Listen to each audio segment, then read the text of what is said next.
Thank you, Mr. Chairman. I'll be very brief. Certainly, I appreciate you holding this hearing and this informational gathering so that we can really get down to the bottom of what really is happening when it comes to the California High-Speed Rail Authority and this project. And we have to be honest with the California public. This project is, in my opinion, way off track. There are glaring holes in the update. There are a number of assumptions that were made in the recent update report. A number of them have proven not to be true. The LAO has outlined that this update is reliant on a close working relationship with the federal government. It is reliant on federal funds coming through. It's reliant on federal approvals. And as outlined by the chairman, that is not happening.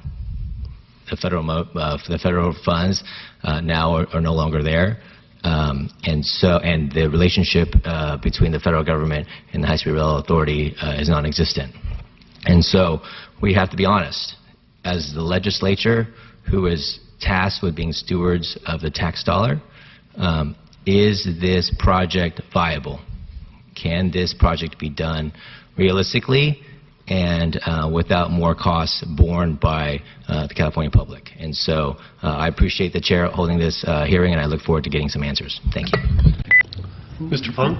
Oh, and if I could, I'm sorry to interrupt. Mr. Daly had asked an earlier question, and some staff brought up a response, so I can answer your ridership questions. Yeah, the San Joaquin's without high-speed rail estimated ridership in 2026 time period would be about 1.7 million riders a year, and that's projected to grow to 3.3 million a year with high-speed rail as part of the Central Valley system. ACE is projected to be about 2.4 million riders a year, growing to 4.3 million riders a year. And as I mentioned, high-speed rail segment ridership projected to be about 1.7 million a year. Thank you very much, Mr. Ennis and Mr. Mendonça. Yeah, Lenny, that's fine. Lenny. Thanks. Mr. Fong. Thank you for your testimony. I appreciate you guys being here. I appreciate and acknowledge the fact that we need to actually do have some credibility and in a real business plan, a real update. And so I appreciate Mr. Ennis for being here. You testified in front of Budget Subcommittee 3 last week, and it was indicated at that hearing that there are clear assumptions that now are not true. So I'm reading from page 74 of the report. It says the most significant schedule risk facing the authority today is the Federal Rail Administration's withdrawal and completing its responsibilities under the National Environmental Policy Act, and then it also goes on to say the clawback of the federal funds. So I noticed that in your presentation you spent 30 seconds talking about probably the biggest glaring hole in the update, which is that the $928 million that you were assuming to be in your funding plan is no longer there. So then how is this update credible?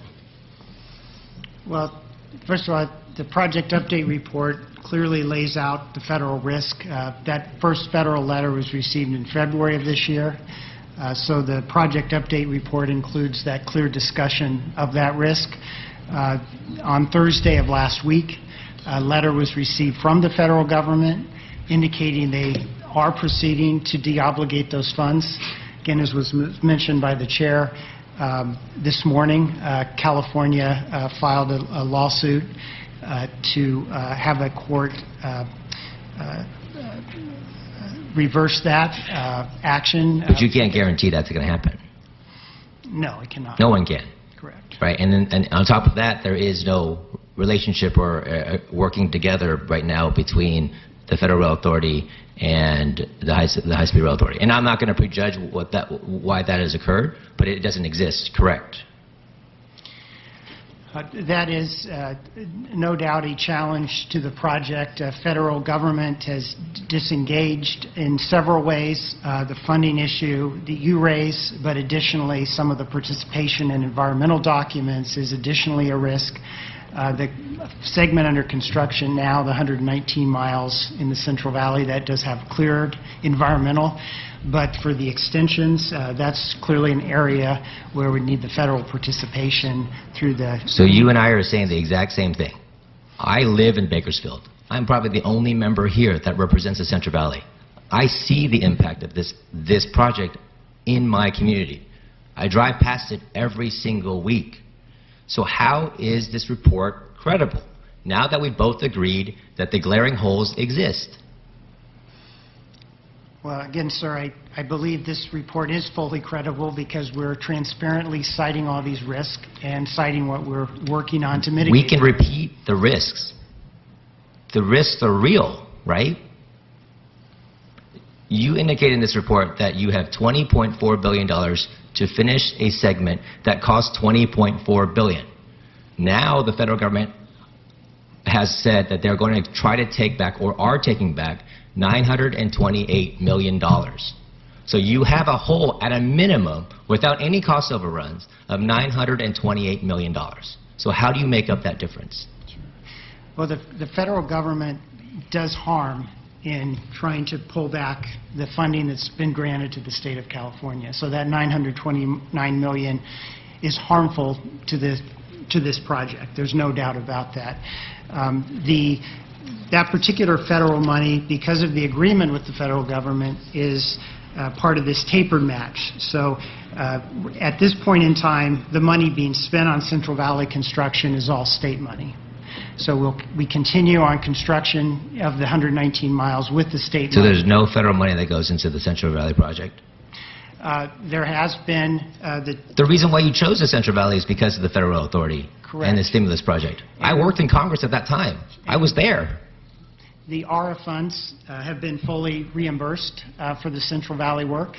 Currently, the state money is being spent upon meeting the match requirements. Then the federal money, the $929 million, is scheduled to be used for that phase around the 2021 period. So again... But you have to finish this project by when? 2022? That's or the correct. federal government claws back everything, right? Under the stimulus, under ARRA, in exchange for these funds, you had to finish it by 2022. The state auditor says that you've got to ramp up so large that you may not make the 2022 deadline. We have to complete the 119 miles by 2022, not the entire. Right, the 100, right. But Right. that assumes, though, some of the funding being there, right? Well, I mean, the And the environmental clearance. Sure. No, the environment, the 119 miles is already clear. Okay, so... But what we need a federal partner that's collaborating with us. And But to access the Prop 1A funds, you have to get the environmental clearance for the whole segment, correct, under Prop 1A? It's part of the federal grant agreement. Well, part of the federal grant agreement is clearing the environmental documents for the San Francisco to LA Anaheim segment.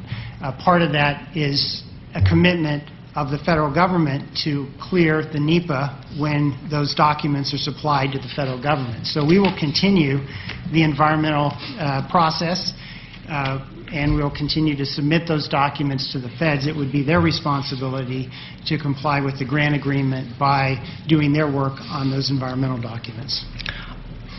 The one thing I guess I'm hearing is I can't imagine I could hear more uncertainty, but I'm hearing more uncertainty every presentation I hear on high-speed rail. I mean, do you not see that? I can try that. Sure. I think what we're trying to do is provide transparency about what the uncertainty is, and as we know what it is and can quantify it, we are communicating it. And so that's what, not to be technical, but the Monte Carlo analysis moving from a probability of 10% to a probability of 70% is just being more specific about what the risks are and quantifying them. So we're just, as we get more information, we can be able to quantify them. We're all making decisions on imperfect information. Yep. But the more information we get, the more imperfect this project seems to be. I mean, I'm reading from page 14 of the FRA decision to claw back the funds. And Table 3 says, these are the deliverables. Program Management Plan, delivery date, 2016. The California High-Speed Rail Authority failed to address FRA's comments satisfactorily. 2017, rejected. 2018, rejected. The annual work plans, 2016, California High-Speed Rail Authority failed to address FRA's comments satisfactorily. 2017, said the same thing. 2018, said the same thing. So the Central Valley Project Financial Plan, 2016, the California High-Speed Rail Authority failed to address FRA's comments satisfactorily. 2017, rejected. 2018, rejected. The only predictor of future behavior is past behavior. The FRA's made this decision. Now you can say, like, I get all the rhetoric. I get that you want to blame the administration on a number of things, but we got to deal with reality. We have real tax dollars on the line here, and we don't have any. You don't have in this update any funds post 2030 on cap and trade, correct? You haven't identified any funding post 2030. Well, that's correct, because that's current law. So we took the conservative approach of not assuming that extension for purposes of the project update report. But you're asking us to assume a project now post-2030, correct? Well, what we're trying to do in this plan, again, as the earlier presentation indicated, look at the resources we have, take a realistic look at cost. We were more conservative in the sense of a higher probability model, so cost went up a bit, higher contingency. Looking at revenues, we actually, in a sense, brought revenues down a bit. We didn't assume cap and trade beyond 2030 for this purpose. Again, looked at the revenue we had and the cost, and provided in the project update report a very substantial rail benefit of investment of the money we have, and looking at the benefits that can produce, not just in the Central Valley, but in keeping the commitments. Bay Area deliverables for Caltrain, the Union Station, etc. So let me at least dive into a little bit of what Mr. Daly was talking about, the ridership numbers. The numbers I have, at least the Amtrak San Joaquin ridership numbers from 2017 from Merced to Bakersfield is a total of 331,572. And then in the ridership numbers that you have in terms of who would ride high-speed rail, that same corridor you have it at 1.6 million riders. So that's a 5-fold increase. What assumptions have gone into it to assume that such a large ridership bump? Sure. Well, not Ace Train, not the bookends, just because right now we're only talking about the Central Valley, right? Merced to Shaft. Well, I think Shafter. I mean, you're going to say that you have money to Bakersfield, but I don't think you do. But let's stipulate Merced to Bakersfield. How do you get that 5-fold increase?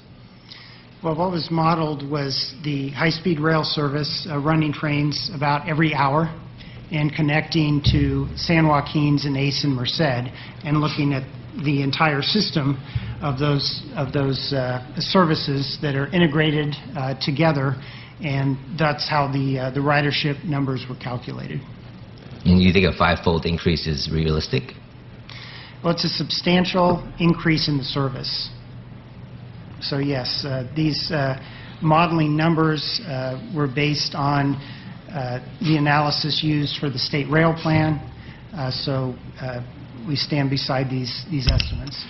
Mr. Fong, we have other members. Sure, I appreciate it. I'll just conclude. I appreciate you guys being here. I appreciate you guys taking the grilling that is clearly, I believe, justified, because I think Californians are growing weary and they're growing more upset. This project is, as I said in my opening statement, way off track. The holes are getting larger. The delays are getting larger. The cost overruns continue to persist. There's still federal funds that no longer, there are federal funds now that no longer exist. And so, I mean, if we're really going to be serious as a body, as a state legislature, to be stewards of the tax dollar, this project has to be reevaluated. And I think at least at a minimum, the voters should have a say to either vote again on this project. Thank you. Mr.